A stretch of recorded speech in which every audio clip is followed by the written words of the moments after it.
कभी भी इन गंदे रिलेशनशिप्स में बॉयफ्रेंड गर्लफ्रेंड वाले चक्रों में मत पड़ना। ये जो बॉयफ्रेंड होते हैं इन्हें तुमसे कोई प्यार व्यार नहीं होता, ये सिर्फ तुम्हारे मजे लेने के लिए होते हैं। इनमें से कोई तुम्हारी जिम्मेवारी उठाना नहीं चाहता। ये शरीर के वो भूखे दरिंदे हैं जो तुम्हारा इस्तेमाल करते हैं। तुम सोचती हो कि वो तुम्हारी केयर करते हैं, जिसने तुम्हारा सब कुछ लूट लिया, क्या करोगी ऐसी केयर का? माँ बाप भाई से ज्यादा कोई भी केयर नहीं कर सकता। देखो जरा उस बाबू सोने, उस घटिया लड़के की तरफ।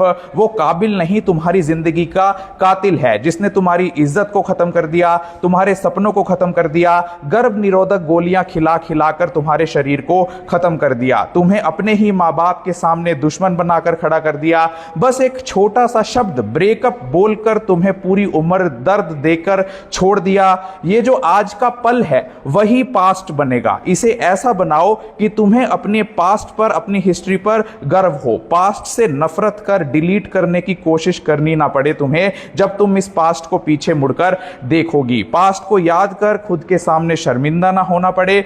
आज 10th क्लास की, 8th क्लास की बेटियां आजादी मांग रही हैं। किस चीज की आजादी? Mobile, WhatsApp, Snapchat, Facebook, Instagram पर अश्लील रील्स बनाने और रील्स देखने की आजादी। आज किसी भी ऐरे गहरे नत्थू खैरे के लड़के के चक्कर में पड़कर अपनी लाइफ को बर्बाद कर देने की और उसके हाथ की कठपुतली बनने की आजादी मांग रही है एक लड़की आजादी मांग रही है थाने में खड़े होने की, उसी बाप के खिलाफ, उसी भाई के खिलाफ जिसने तुम्हें अपनी बाइक, अपने स्कूटर, अपनी साइकिल पर बिठाकर तुम्हें स्कूल कॉलेज तक पहुंचाया और यह सोचा कि हां ये बेटी हमारे नाम को रोशन करेगी, घर के नाम को रोशन करेगी। सरकार ने नारा चलाया बेटी बचाओ बेटी पढ़ाओ का, क्या हम उस नारे को सार्थक कर रहे हैं? क्या हमें एक दिन ऐसा देखना पड़ेगा क्या कि जिस दिन हमें इस नारे पर भी शर्मिंदा होना पड़ेगा? लोग आज फिर से वो बातें करने लगे हैं कि बेटियों को घर से बाहर मत भेजो, बेटियों को आजादी मत दो। तुम्हें इतने सालों के बाद ये लड़ने की आजादी मिली है और उस आजादी का हम क्या यूज कर रहे हैं?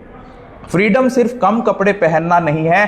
फ्रीडम है कि तुम वो सब कर सको जो तुम अपने सपनों को पूरा करने के लिए करना चाहती हो। तुम अच्छी शिक्षा लो, तुम अच्छे स्वास्थ्य लो और तुम अपने हक को जो सरकार ने और कानून ने तुम्हें दिए हैं वो असली आजादी है, ना कि अपनी जिंदगी को नरक में धकेल लेना आजादी है। तुम्हें एक बात पता होनी चाहिए कि आज 2022 के आंकड़े के अनुसार पूरे देश में 1,59,00,000 बच्चे 10 से 17 साल तक के हैं, वो किसी तरह का नशा करते हैं। क्या ये आजादी है? आज हमारे देश के बच्चे कई गेम्स में फंसकर आत्महत्या कर रहे हैं या कई गेम्स के चक्कर में अपने करोड़ों हजारों करोड़ लुटवा रहे हैं। क्या यह आजादी है? सोच कर देखना कि तुम खुद भी नहीं चाहती थी इन गंदे चक्रों में पड़ना। तुमने जब अपने घर से पहला कदम बाहर रखा तो तुम कुछ बनना चाहती थी, बिगड़ना नहीं चाहती थी। तुम किसी बॉयफ्रेंड के चक्कर में नहीं पड़ना चाहती थी, किसी रिलेशनशिप के चक्कर में नहीं पड़ना चाहती थी। तुम्हें बहकाया गया है, फिल्मों ने बहकाया, सोशल मीडिया ने बहकाया, अश्लीलता ने तुम्हें बहका दिया है। जो समाज तुम्हारे लिए फ्रीडम की बात करता है और कहता है कि तुम्हारे पास फ्रीडम है ये चीजें करने की,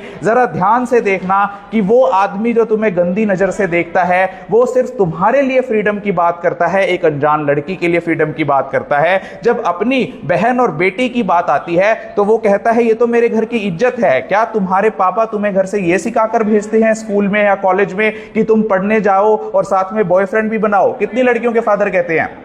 क्या तुम्हारी मम्मी ये सिखाकर भेजती है कि तुम गंदे रिलेशंस बनाना, बॉयफ्रेंड बनाना, बेटी जितने बॉयफ्रेंड हो सके बनाना, यही तुम्हारी असली फ्रीडम है? कोई कहता है क्या तुम्हें? तो कौन है वो लोग जो तुम्हारे माइंड में ये चीजें भर रहे हैं कि फ्रीडम का मतलब गंदे रिलेशंस बनाना है, फ्रीडम का मतलब अश्लील रील्स बनाना है? सोचो जरा कि अपनी इज्जत लुटवाने के लिए जो लोग तुम्हें सिखा रहे हैं या तुम्हें बहका रहे हैं उनको गौर से पहचानो, क्योंकि जो लोग ऐसी बातें करते हैं वही ये चीजें एक्सेप्ट नहीं करते। वही तुमसे ये पूछते हैं शादी के दिन कि तुम्हारे कोई रिलेशंस तो नहीं थे, वही तुम्हारी इंक्वायरी निकलवाते हैं कहीं ये लड़की गलत तो नहीं थी। अगर इन चीजों का मतलब ही फ्रीडम होता तो समाज में इन चीजों को बहुत अच्छा माना जाता और इसी के बेस पे लोगों की जिंदगियां बनती। तुम्हारी सोच ही तुम्हें एक अच्छा इंसान बना सकती है, एक हैवान बना सकती है। तुम्हारी सोच ही, तुम्हारे हाथ में अगर बंदूक है तो तुम्हें एक सैनिक बना सकती है, एक आतंकवादी बना सकती है। तुम्हारी सोच ही तुम्हें एक पीएन क्लास 4 बना सकती है और एक आईएएस ऑफिसर बना सकती है। तुम्हारी सोच ही तुम्हें एक अच्छी लड़की बना सकती है, घर का नाम डुबो देने वाली कुलक्षणी बना सकती है। यानी वो एक सोच, अगर तुमने जिस दिन से अपने दिमाग में वो अच्छी सोच पाल ली, उस दिन हम सब बेटियों का वो सपना जिसे हम लेकर चली थी, या जो सपना देखकर हमारे माँ बाप भाई ने हमें स्कूल भेजा था, वो सपना हम साकार कर पाएंगे। बहुत हो चुका ये बेशर्मी का खेल जो आज समाज में चल रहा है। अब दोबारा इंसान बनना होगा। होश में आ जाओ तो ठीक, वरना समाज खत्म होने की कगार पर है। फैसला तुम्हारा है। सोचो जरा, हमने आजादी का क्या मतलब निकाल लिया है और हमने अपना यूज करवा दिया है, सब कुछ लुटवा दिया है। क्या आज हम अच्छे इंसान हैं? अपने आप को जरा स्कैन करके देखना, तभी हमारे हिंदुस्तान की बेटियां, हर बेटी के लिए मैसेज है कि अपने हिंदुस्तान का अगर नाम रोशन ना भी करो, अपने जिले का, अपने स्टेट का नाम रोशन ना भी करो, अपने गली, अपने मोहल्ले का नाम रोशन ना भी करो, कुछ बनो भले ही मत, लेकिन बिगड़ो मत। क्योंकि जब एक व्यक्ति बिगड़ता है तो उसके साथ दो व्यक्ति बिगड़ते हैं। जब एक लड़की बिगड़ती है तो उसके साथ दो घर बिगड़ते हैं, एक तो वो जिसमें वो पैदा हुई और एक वो जिसमें वो शादी करवाने के बाद गई। यही मेरा छोटा सा मैसेज है अपने भारत देश की लड़कियों के लिए, और भारत देश को फिर से महान बनाना है। बनाओगे कि नहीं? यस और नो? जोर से बोलो, यस और नो? भारत माता की, भारत माता की, जोर से बोलो, भारत माता की, वंदे। बहुत बहुत शुक्रिया, थैंक यू।